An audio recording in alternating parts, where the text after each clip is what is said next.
So hello hi guys, welcome to my channel Sushmita Chinnu. అందరు ఎలా ఉన్నారు? బాగున్నారా? నేనైతే చాలా బాగున్నాను. సో ఈరోజు వీడియో వచ్చేసి మనము టొమాటో రైస్ రెసిపీ అనమాట. So let's get in to the video.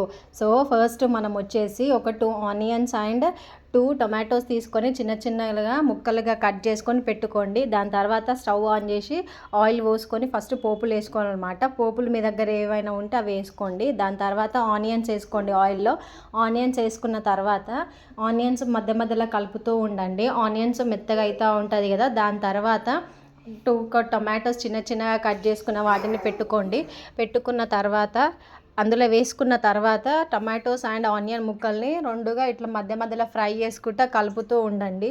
అవి రెండు మెత్తగా అవుతూ ఉంటాయి.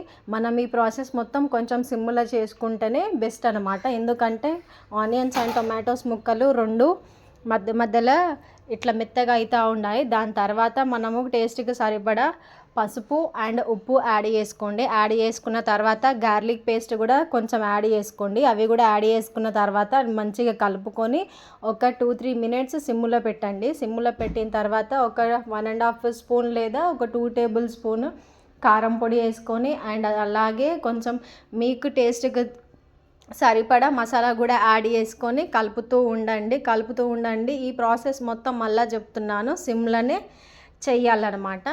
సో మీ దగ్గర ఇంకా ఎలాంటివైనా అంటే వేరుశనగలు ఉన్నా కొత్తిమీర ఉన్నా అవి కొంచెం యాడ్ చేసుకోండి.